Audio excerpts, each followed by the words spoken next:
Hey, what's up guys? My name is Michael and this is my van. Don't worry, be happy. I got into van dwelling right when I finished college, or towards the tail end there. I started to travel a lot more and I just kind of got this craving for it, I guess. I went on one kind of big road trip over spring break. So I went on that trip and then I graduated from school. I went to Europe for a couple months, and then when I came back was kind of when I found the van dwelling stuff. I kind of saw it on Facebook, Instagram, kind of all over the social media, and that's when I kind of got interested in it. I talked to a couple buddies who lived in vans that I worked with, and then when I got back from Central America was when I bought my van and kind of fitted it out to move back out here. What's up? Welcome to my 2006 Dodge Sprinter camper van conversion. So first off, over here we have the kitchen. I got running water up in here. I got a 12-volt pump underneath that pulls it from a 5-gallon tank, and then it drains down into another 5-gallon tank. And then this is just a standard kitchen cabinet. Long term, I think I'm gonna change it up, but for right now, it works perfectly.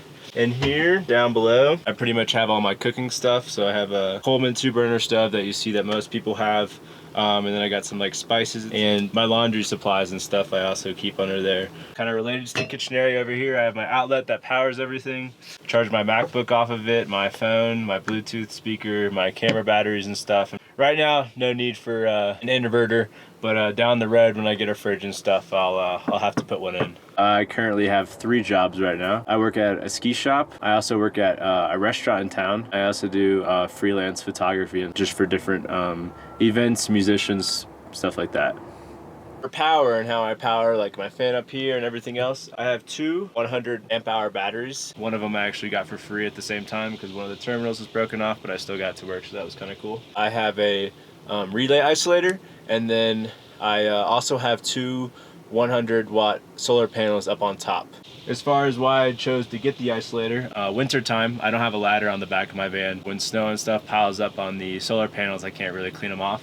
These lights, they're twice the length of most of them that you probably see, so they're 24 volts. So I have to get a step-up converter for that, so that's in there as well. And to continue with the electronics, I guess, up here I got my carbon monoxide detector, which everyone should have.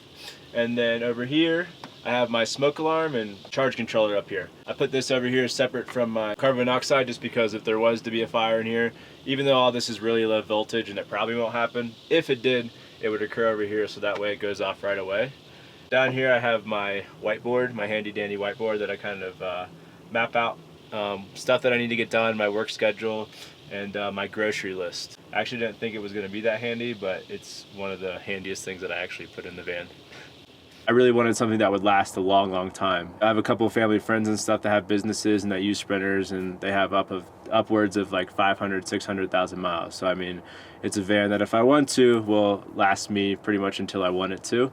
All right, moving to the, I guess the back of the van. Here is where I keep my fly fishing pole. I love to fly fish and stuff, so I keep this up here. And then all my net and stuff is underneath the bed here. My clothes and stuff are all underneath there, along with some of my backpacking and outdoor stuff, like I said. It pulls out to close to a full-size bed. Just pull out, and then this just flips down. Push it down, and there's my bed for the night. Continuing to the other half of the van, this is where I keep my skis, the loves of my life. Obviously, as you can tell, I'm a skier. That's why I live out here in Breckenridge, so I can ski as much as possible. Got reflectix for the back windows.